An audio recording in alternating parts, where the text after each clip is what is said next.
अगर आपने अभी तक द ब्लैंक पेज ऑफिशियल को सब्सक्राइब नहीं किया तो सब्सक्राइब ज़रूर कर लीजिएगा और बेल आइकन को प्रेस करिएगा ताकि आपको हमारा हर नया जो एपिसोड है उसका नोटिफिकेशन मिलता रहे। श्रीलंका हमारा ब्रादर मुल्क है, यानी आप अगर इंडिया से हों, बांग्लादेश से हों या फिर पाकिस्तान से हों, इन सारे मुल्कों के श्रीलंका के साथ अच्छे रिलेशन हैं। कुछ रोज़ पहले ब्रॉडर व्यू में हमने श्रीलंका के अंदर जो एक शदीद किस्म के फाइनेंशियल क्राइसिस पैदा हो चुके हैं इस पर बात की थी और मैंने ये बात की थी कि श्रीलंका की जीडीपी का बड़ा हिस्सा टूरिज्म इंडस्ट्री पे डिपेंड करता है, लेकिन कोविड की वजह से लगभग 2 साल से ये जो इंडस्ट्री थी टूरिज्म वाली ये तो मुकम्मल तौर पर ठप रही ना। अब देखें, टूरिज्म इंडस्ट्री है, टूरिज्म इंडस्ट्री से कौन सी इंडस्ट्रियाँ रिलेटेड होती हैं? ये जो रेस्टोरेंट्स होते हैं, ये जो होटल्स होते हैं, ये जो पूरी हॉस्पिटलिटी इंडस्ट्री होती है, बहुत सारी ये सारी चीज़ें आपस में लिंक्ड होती हैं। तो जब वो इंडस्ट्री हिट हुई ना, मेन इंडस्ट्री, तो इससे जुड़ी हुई बाकी इंडस्ट्रियाँ भी हिट हुई हैं।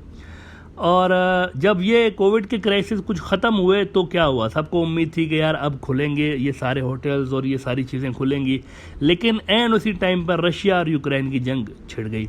अब इससे ये हुआ कि इनके जो बहुत बड़ी तादाद में टूरिस्ट आते थे वो इन्हीं इलाकों से भी आते थे, ईस्टर्न यूरोप, रूस और यूक्रेन। लेकिन वहाँ से फिर ये जब लोग आना कम हो गए तो इनकी जो इंडस्ट्री थी वो हिट हुई और इसके बाद वो जो मैंने कहा कि कनेक्टेड इंडस्ट्रियाँ भी हिट हुई तो एक ट्रिकल डाउन इफेक्ट शुरू हुआ जिसको वहाँ की सरकार फिर सही तरह से मैनेज नहीं कर पाई, बहरान बढ़ते रहे। और इस वक्त सूरत हाल ये है कि वहाँ पर 24 घंटों में सिर्फ 2 घंटे बमुश्किल बिजली आ रही है क्योंकि फ्यूल ख़रीदने के पैसे नहीं रहे। अच्छा देखें, इंडिया, पाकिस्तान, बांग्लादेश, ये सारे तो वो मुल्क हैं ना जहाँ पर आपको लग्जरी आइटम्स बाहर से आते हुए नज़र आते हैं। आप इंपोर्टेड चीज़ मंगवाते हैं फ्रांस से, अब ये लग्जरी आइटम है, आपकी बुनियादी ज़रूरत नहीं है। आप मेकअप बाहर से मंगवाते हैं, ये लग्जरी आइटम है, इसके बिना गुजारा हो जाएगा। आप मोबाइल फ़ोन्स, आप गाड़ियाँ बाहर से मंगवाते हैं, ये वो आइटम्स हैं अगर नहीं भी आएंगे ना तो आपके जो लोग हैं उनकी ज़िंदगी पे कोई ज़्यादा असर नहीं पड़ेगा। श्रीलंका का हिसाब किताब मित्रों अलग है। यहाँ पर दालें, चावल, आटा, दूध के डब्बे ये भी बाहर से मंगवाने पड़ते हैं बड़ी तादाद में। It's a basic thing, basic items हैं, वो भी ये लोग इंपोर्ट कर रहे होते हैं। वजह, इतना बड़ा आइलैंड है, ये जो है इतना बड़ा आइलैंड है, मीठे पानी की ज़्यादा सहूलियात तो नहीं है, नहरें तो नहीं बह रही वहाँ पे, दरिया तो नहीं है। इसी वजह से जितनी इनकी नीड है उतना एग्रीकल्चर नहीं है। इस वजह से जो बुनियादी आइटम्स हैं इनके, वो भी इनको बाहर से ख़रीदने पड़ते हैं और अब इनके पास इतने पैसे नहीं है कि ये बुनियादी आइटम्स भी बाहर से इंपोर्ट कर पाएँ। लिहाजा कल वहाँ की जो सेंट्रल बैंक है उन्होंने ऑफिशियली ऐलान कर दिया है कि वी आर बैंकरप्ट, टाइटैनिक डूब रहा है। अच्छा, इससे पहले लास्ट ईयर से ही जो दुनिया की बड़ी क्रेडिट रेटिंग एजेंसीज़ हैं उन्होंने टेक्निकली इनको कहा था ये बैंकरप्ट है, लेकिन कल इन्होंने खुद ही ऐलान कर दिया हुआ है और ऐलान किया है श्रीलंका ने कल कि हमारे पास अब इतने पैसे नहीं है कि हम बेसिक जो कम्युनिटीज़ हैं वो ख़रीद सकें। ऐसे में हमने जिन जिन मुल्कों से लोन ले रखे हैं वो भी हम वापस करने की पोजीशन में नहीं है। इसका मतलब है कि बांग्लादेश ने वो जो कुछ अर्सा पहले आपको याद होगा $200 मिलियन का लोन दिया था श्रीलंका को, वो गया, इट्स ओवर, उसका कुछ नहीं हो सकता। इंटरेस्ट तो छोड़ें, प्रिंसिपल भी वापस मिलना मुश्किल हो गया है। चाइना और इंडिया ने जो कई बिलियन डॉलर्स का लोन दिया हुआ था वो भी गया। चाइना के बारे में एक वजाहत यहाँ पर यूँ ज़रूरी है कि इंडियन न्यूज़ आउटलेट्स बहुत सारे ऐसे हैं जो कि इस सब को चाइना से जोड़ने की कोशिश कर रहे हैं, जो कि बेबुनियाद बात है। देखें, श्रीलंका के टोटल पब्लिक डेब्ट में चाइना का कर्जा 15% से भी कम है उसका शेयर। बाकी का इनका नियरली 85% जो कर्जा है वो दीगर जगहों से है। इसमें इंडिया भी है, इसमें बांग्लादेश भी है, इसमें IMF भी है, इसमें दूसरे मुल्क भी हैं। 15% चाइना का कर्जा है टोटल कर्जों में से और बाकी दीगर दूसरी दुनिया है। तो इसमें कैसे कह सकते हैं कि चाइना का हाथ है? This is baseless thing. $51 billion का इनका टोटल कर्जा है, जबकि इनके पास इस वक्त रिजर्व्स कितने बचे हैं? $1 बिलियन से थोड़ा सा ऊपर। $51 बिलियन वर्सेस $1 बिलियन, तो इतना कर्जा तो वापस हो नहीं सकता ना। अच्छा, एक और यहाँ पर अहम बात है कि अगर आप नोट करें, ख़ासतौर पर अगर आप मिड ईस्ट में रह रहे हैं या यूरोप में रह रहे हैं, तो आप नोट करें आपको श्रीलंकन्स बड़ी कम तादाद में नज़र आते हैं यहाँ पे, जबकि पाकिस्तान, बांग्लादेश, इंडिया, कितने लोग आपको यहाँ पर करोड़ों लोग नज़र आते हैं यूरोप के अंदर, अमेरिका में, कनाडा में, और मिडल ईस्ट में करोड़ों लोग यहाँ पर आपको इन्हीं मुल्कों के नज़र आते हैं। एज अ रिज़ल्ट ये जो तीनों मुल्क हैं, इंडिया, पाकिस्तान और बांग्लादेश, यहाँ के लोग तो अरबों डॉलर्स की रिमिटेंसेस भेज रहे होते हैं अपने मुल्क के अंदर। और ये जो रिमिटेंसेस हैं, ये जो ओवरसीज़ लोग हैं ना, ये बहुत बड़ा एसेट होते हैं किसी भी मुल्क के लिए।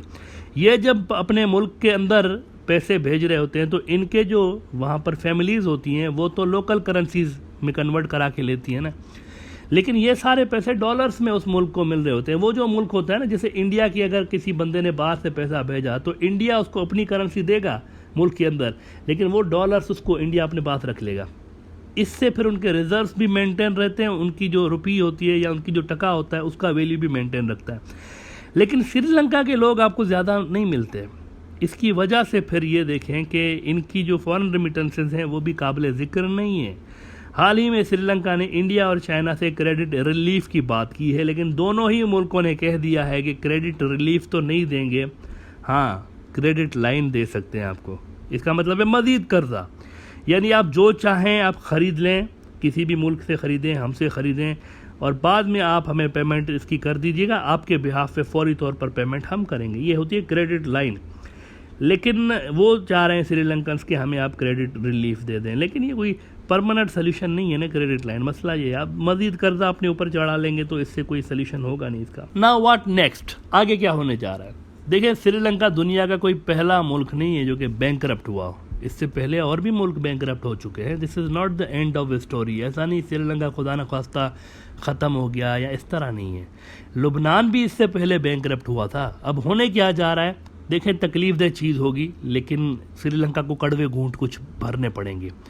एक बेल आउट पैकेज आएगा कहीं ना कहीं से श्रीलंका के लिए, कहीं ना कहीं से एक बेल आउट पैकेज आएगा। अमेरिकी ज़ेरे असर इदारा IMF भी दे सकता है bail out package, Asian development bank भी दे सकता है, या कोई मुल्क भी दे सकता है। लेकिन एज आई सेड, ये बड़ा तकलीफ़देह मरहला होता है किसी भी मुल्क के लिए जब वो बैंकरप्ट हो जाता है। इसकी वजह यह है कि आप हालात से मजबूर हो जाते हैं, तो फिर जब कोई आपको पैसे देता है ना, आपको बेल आउट करता है, तो वो बड़ी सख्त शराइत रखता है, बड़ी मुश्किल चीज़ें आपके सामने रखता है। आपकी सॉवरेनिटी कंप्रोमाइज़ हो सकती है, आपकी फॉरेन पॉलिसी पे असर पड़ सकता है, आपकी जो डिसीजन मेकिंग है वो कंप्रोमाइज़ हो जाती है। इस तरह सख्त कंडीशंस आपके ऊपर लगाई जाती हैं। आप ये नहीं करेंगे, वो नहीं करेंगे, आप ये, आपकी फॉरेन पॉलिसी में ये नहीं होगा, आपका डिफेंस इस तरह, आपकी इकोनॉमी इस तरह, हम आपका गवर्नर लगाएंगे, हम आपके सेंट्रल बैंक में लोग लगाएंगे। इस तरह की ड्रामेबाजियाँ हज़ार तरह की।